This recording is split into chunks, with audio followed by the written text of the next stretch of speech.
For those of you who don't know me, I'm Josiah. For those of you who know me more personally, I'm Myrrh. This would usually be the place where I blurt out some random philosophical quote that relates to my high school years, or something important and noteworthy I've learned during high school. And you know what? That is exactly what I'm going to do.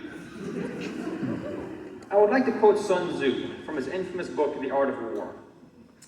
If you know the enemy and know yourself, you need not fear the results of 100 battles. This quotation sums up my high school life perfectly. I know myself, a lazy slacker who would do his utmost to find a reason to skip class, lean back, and turn a deaf ear to the horde of problems surrounding me, glaring at me like I was a tasty snack just waiting to be devoured and consumed. I knew not my enemy. I knew not the horde surrounding me, taunting me, claiming that they would be my downfall and demise. Their threats were neither truth nor fiction. If they were truth, then I wouldn't be standing here today. If they were fiction, then graduating today wouldn't have been such an uphill battle. However, here, and possibly my worst hour, the man who saved me shows his face. Adrian Hofer, you were the saving grace of my high school life. You were a lighthouse on the raging sea. You, Mr. Hofer, are the only reason I'm standing here today, and for that, I say thank you. The small reality checks you sent my way quite literally hit different, like the motivational pep talk I never knew I needed until it was shoved directly into my cranium. Ever so forcefully and with care, like a gardener watching over his plants in the winter, you, Mr. Hofer, watched over me. My gratitude for what you have done for me flows deeper than the Marianas Trench.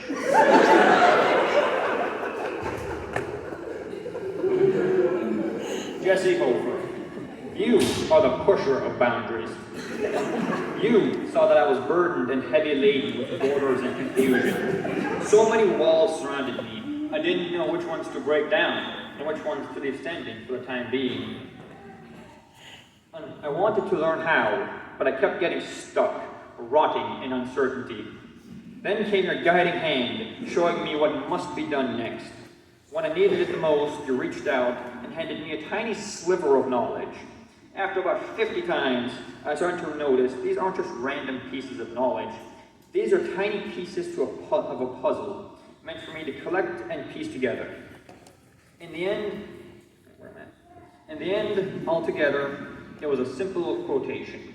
In Latin it said, repetitio est mater scientia. It translates roughly to, repetition is the mother of all learning.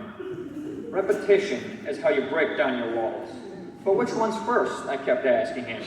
And without using words, he told me the biggest one. The tallest, thickest, toughest wall is your greatest challenge. You break it down, and the rest are cannon fodder. You touch them, and they will crumble. Mr. Peters, your classes were by far the most tiring and the longest. But you did something almost nobody else could. You found a way to crack jokes whenever the going got tough. Every time, without fail, you put a smirk on my face, sometimes without even trying. No matter how terrible my day was, you always made me smile. Something almost no one else could manage. Lola, art class. If there was ever such a thing as an easy challenge, it was art class. Easy, because it was relaxing and... Because it was relaxing and enjoyable. Challenging, because it was mind-numbingly time-consuming. More often than not, I had to ask you on an extension on the next assignment, simply because there wasn't enough time for me to get the thing done. Or maybe that was just me being slow and picky. You can decide. Blaine, psychology and cinema. Yeah, dropping out of cinema wasn't my greatest moment, but it was a noble sacrifice. Psychology was a different story, however, and almost worse.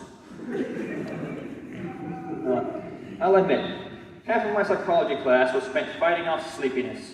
I was so sleep deprived all the time that math class in the earliest of mornings drained all my energy, making me sleepy as flip. And somehow I managed to pull through, to a mild extent, and get things done, somewhat.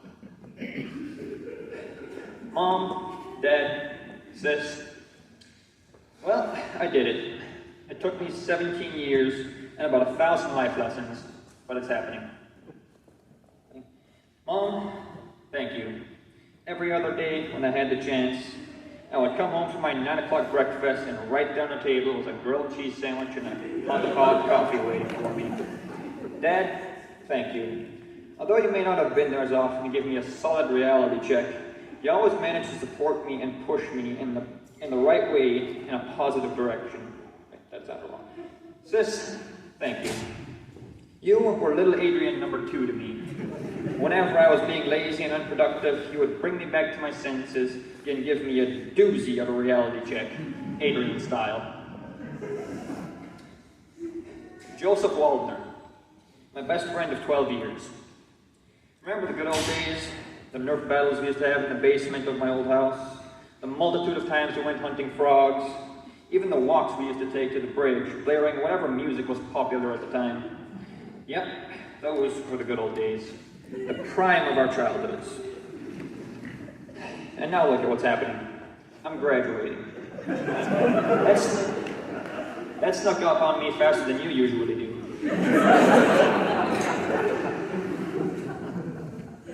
Last but not least, I would like to thank the good Lord himself. I am still young in my journey of faith, and I still have so much to learn. However, without God, what are we? If Jesus had been crucified and resurrected, then this life we live would all be in vain. Everything we strive for would be for naught. So I say thank you to the good Lord, for he is merciful.